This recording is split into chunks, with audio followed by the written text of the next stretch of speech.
Hello and welcome to today's video. Today, I'm going to tell you my story with Mast Cell Activation Syndrome, how I got it and how I fixed it, how I now currently live 100% symptom-free. I don't have any Mast Cell Activation Syndrome symptoms anymore, and I'm going to tell you exactly how I did it. I'm going to give you all of the little tiny golden nuggets of information that helped me figure this situation out and what it's like to live now on Earth without a health condition that is considered to be chronic and incurable. And I also just want to clarify, I'm not managing this with medication. I don't take any medication whatsoever. This is 100% resolved for me. So first of all, what is Mast Cell Activation Syndrome? So mast cells are a part of your immune system. And what's happening in Mast Cell Activation Syndrome is the mast cells, again, a part of your immune system, are becoming activated for some reason. And as a consequence of their activation, they release a molecule called histamine. And when this molecule of histamine is released in excess than what the body is able to process and metabolize and clear, you will manifest different symptoms depending on lots of different factors like your gut flora, your nutritional status, your genetics, your trauma. There's a whole bunch of different things that change what symptoms you're going to get. But underlying all of this, the common theme is that any symptom that you can have from histamine intolerance, you also can have from mast cell activation syndrome. And the reason for this is the molecule that is causing the reaction is the same. It's histamine. However, it is possible to have histamine intolerance and not have mast cell activation syndrome. And it's also possible to have mast cell activation syndrome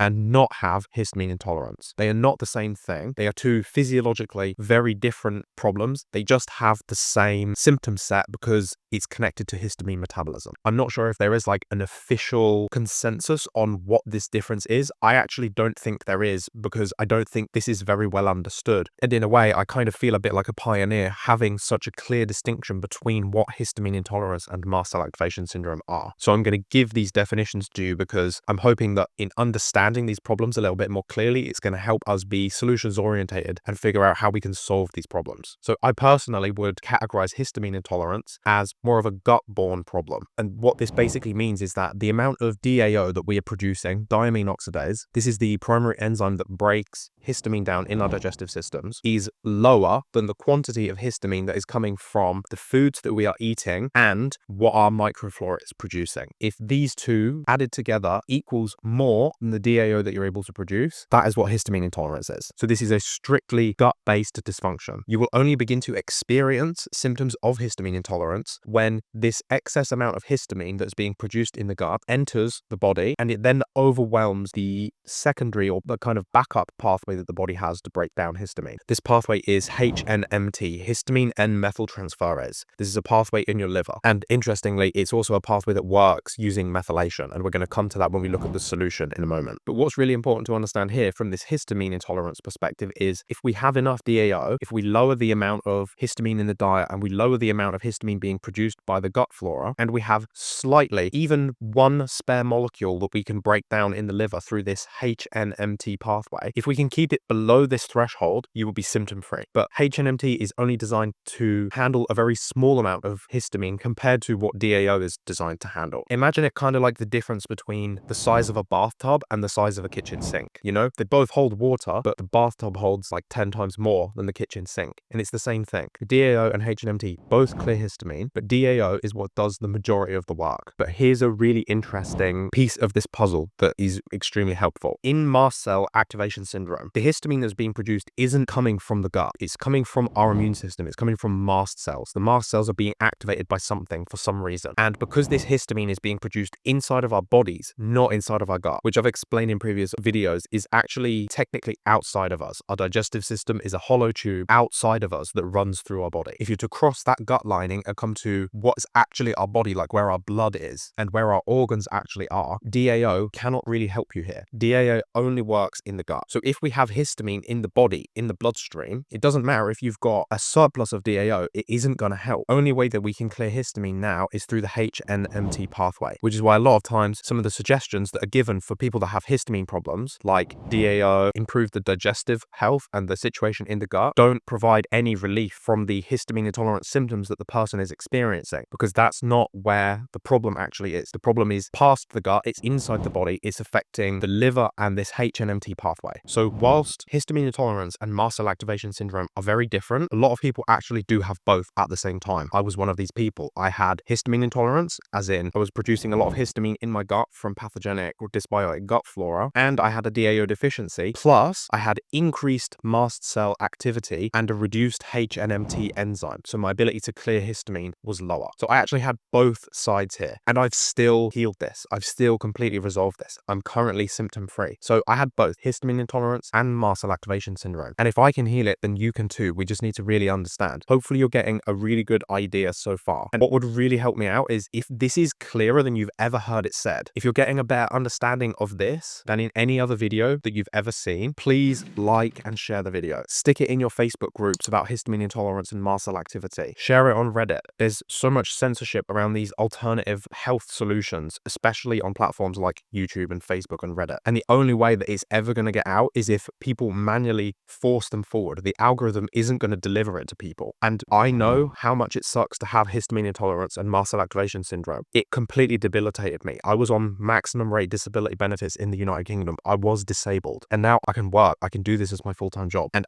I suffered so much, and I just don't want you and I don't want other people to be suffering in the same way. I'm fortunate enough to have the information to solve this problem. So please share this wherever you think it'll be appreciated. So now let's get to the solution. Let's figure out how do we solve this problem. Now, if you think you're dealing with both histamine intolerance and mast cell activation syndrome, I would recommend that you first of all take a look at this video that I created a while back that explains how to resolve histamine intolerance. Because if you have histamine intolerance and it's this gut-based angle, you know, gut flora producing histamine, DAO deficiency, there's only so much that you're going to benefit from working on the mast cell activity component. Because as I said, you've got to compare the kitchen sink to the bathtub. The bathtub is much bigger. There's a lot more histamine there. We need to drain that one first before we do the kitchen sink. So go and take a look at this video just here. It's my step-by-step guide that walks you through how to resolve and heal histamine intolerance. But after you've done that, if you're still dealing with mast cell activation syndrome, this is what we need to do. So first of all, if you can find some way to stabilize the mast cells in the short term, do it. I never did this. I was kind of a bit anti-medication, but now I'm 5 years on from this, and I do think medication has a place. So if you are one of the fortunate people that can use like antihistamines and mast cell stabilizers to improve your quality of life and make it so that it's easier for you to function as a human, then I would actually suggest that you do that.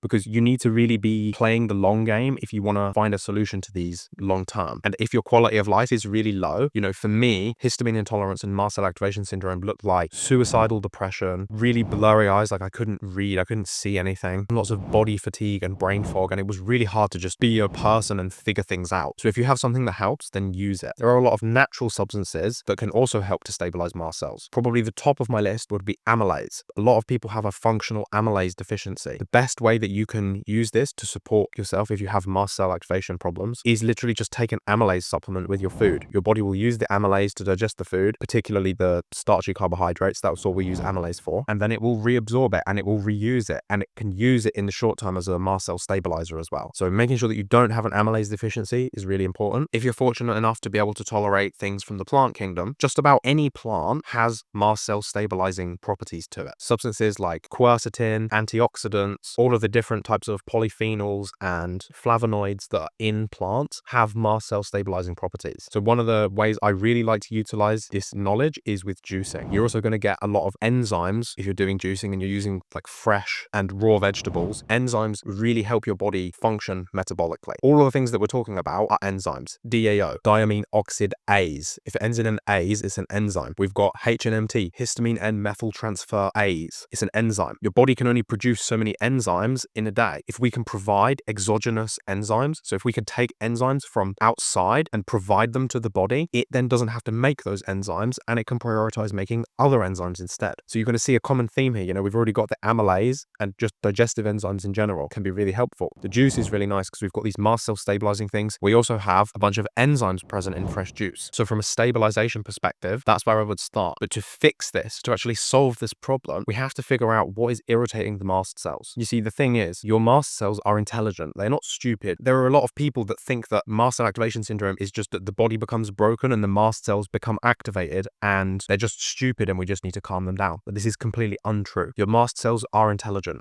They only respond if there is a stimulus. So if you're having mast cell activity, it tells you that your body is either overwhelmed with surplus toxicity that it cannot process, or it's trying to fight some type of pathogen or viral or bacterial load or something. Now, either way, I would target the toxicity first because, and if you're familiar with the idea of terrain theory, you'll understand that pathogenic organisms can only thrive in a polluted environment. And in the long run, resolving any type of pathogen or parasite or dysbiosis presentation always requires that we rebuild host immunity. Otherwise, as soon as you stop killing it, it just comes straight back. So it's really important that we are laser focused on identifying what is this toxicity that is causing your body's immune system to activate, and how can we support it in, first of all, remove that exposure, but then secondly, how do we support it in eliminating these toxins that are overloading your body systems? So I have to emphasize, you have to find the root cause and you have to remove it. And if you do not do that, you will not heal. It's a very easy analogy to understand. If you cut yourself, if you have a nail sticking in your arm can only heal, the muscles will only re-knit and the skin will only seal if you move the nail out. If the thing that caused the problem in the first place is still present, it prevents the body from healing itself. And your body knows how to fix itself, but it cannot do it if there is something stopping it. And in the case of mast cell activity, there is some kind of toxicity, some kind of chronic toxicity that is just irritating the body and activating these mast cells. Once we've removed that initial source of toxicity, addressed that kind of root cause, we need to look at the detoxification systems that your body has and support them. So you have 4 primary detoxification systems. You have your gut, especially bile. Your body uses your liver to package toxins up in your bile. They're excreted into your digestive system and then they leave through your stool. You have your urine, self-explanatory. So urine and kidneys, very easy to understand. And you have your sweat and your breath. You also can remove toxins from your body in these ways. The most important of these systems is the bile component. 80% of the toxins that leave your body will be processed by your liver and will be leaving through the bile. I have another video that elaborates on the 6-step process that the body uses to naturally remove toxins. And if this 6-step process is being inhibited in any way, mast cell activity is an intelligent response. If your body cannot move toxins through these 4 pathways, it will instead activate the immune system to trigger an immune reaction towards toxins because all of the other systems are blocked. There's no other way for these toxins to leave your body. This is all your body has left. But the best part about this is if we can unblock these pathways, you will very often see a very immediate relief from mast cell activation syndrome. Because as I said, it's adaptive response. If we can make it so that it isn't required anymore, the body will stop doing it. It isn't stupid. So if you haven't seen that video, the video specifically is talking about how the body removes mycotoxins, and mycotoxins and mold are very common root cause. But this is actually true for just about every single toxin, including all of the fat soluble toxins like plastics and pesticides and heavy metals. And these are the biggest offenders for most people. So if you haven't watched that video already, go and watch that video, because if you can get these detox pathways opened correctly and your body processing and metabolizing whatever is irritating the mast cells, you stop irritating them and the mast cell activity goes away. One really tricky thing that can occur, and this is kind of explained very nicely in the GAPS diet, the Gut and Psychology Syndrome diet by Dr. Natasha Campbell-McBride, is that when somebody becomes unwell or they develop some kind of chronic disease, very often the gut becomes a chronic source of toxicity. So one of the best ways that we can reduce this is by, first of all, making sure that you're not eating anything that you can't digest. I don't generally encourage hyper restrictive diets, but it is a good idea to try to remove foods from your diet that you struggle with, that your body isn't digesting correctly. And it's also really important that we look at any microflora imbalances that have occurred throughout your progression into whatever presentation of chronic disease you have, because your gut flora is basically like an organ, and one of its primary functions as an organ is to regulate your immune response. So if your gut flora is out of balance, if you're missing beneficial organisms, if you have dysbiosis presenting like SIBO or SIFO, these things can perpetuate mast cell activity because you're going to have a leaky gut, you're going to have fragments of dead bacteria and undigested food and things that are never supposed to be leaving your digestive system and entering your bloodstream. They're going to be coming in all of the time. Things like endotoxin, lipopolysaccharide, these cause a lot of inflammation. This is what your immune system is going to be attacking. So we not only have to look at environmental exposures like amalgam fillings and mercury or mold in the environment or food quality, things like pesticides, but we also have to look inside the digestive system because it very often can become a source of chronic toxicity for the individual. So basically, to summarize, if you're having any kind of mast cell activation syndrome presentation, I need you to just be asking this question over and over and over again. Where is the toxicity? Where is it coming from? How can we stop it? And how can we support the body to clear the accumulated toxicity? If you do this and you just do this consistently, and I know it's not like super sexy. I haven't said, oh, you need to do like a 25-day water fast, or you need to go vegan or carnivore. I know it's kind of like this sort of boring, balanced place in the middle, but honestly, this is what actually works. So I want to be mindful that I don't make this video too long because I know we've already covered a lot and this is a lot of information to digest and absorb. So I'm just going to wrap it up by letting you know what it feels like when you don't have histamine intolerance and mast cell activation syndrome anymore, because I really don't want to brag brag, but it is quite nice on the other end, especially when your day-to-day existence was just suffering. And then you get to the point where, like, for example, where I am now, I can eat fermented meats and I have no problem. I can eat pizza. I can have cheese. I could drink a little bit of wine if I want. And I'm not particularly into drinking alcohol, but occasionally it's nice to have like a little 1/8 of a glass just so you can join in with what's going on. And it's also amazing that being able to tolerate histamine opens up so many more options for things that you can do that help you heal in the long run. Things like meat stocks and bone broths, fermented food. You know, I'm eating kimchi every day and I love it. So don't let anybody tell you that this is a lifelong condition. Don't let the Facebook groups or your doctor or some other practitioner say you just have to live with it. Your body's stupid, it's broken, because it's absolutely untrue. I've reversed this myself. I've seen plenty of other people do it too. I've had the opportunity to work with people one-on-one and see this happen. I've seen it at a distance. I even see people commenting on my YouTube videos occasionally, or I receive an email here and there and they'll tell me, oh look, my histamine intolerance is gone. My mast cell activity is completely gone. So it's not just my experience. I've seen hundreds of other people do this as well. And you are not unique. You are not special. I mean, you are in your own way, but not in the way that you can't reverse this chronic symptom presentation. So don't let anybody else tell you that you can't. So I hope you found this really helpful and really interesting. If I've missed anything or if you have any questions, please feel free to leave me a comment below. And if you'd like a little bit more one-on-one help to figure this out and get you to a point where you become histamine tolerant again and you don't have mast cell activation syndrome and you want to do it in the fastest and most efficient way, feel free to shoot me an email, support@williamdickinson.co.uk. I'll leave a link in the description below as well, and you can book a consultation with me one-on-one. Hopefully you can see by now, histamine intolerance and mast cell activation syndrome are two of the areas in alternative and holistic healing that I feel I'm an absolute specialist. It's very rare that I speak to anyone that has this depth of level of comprehension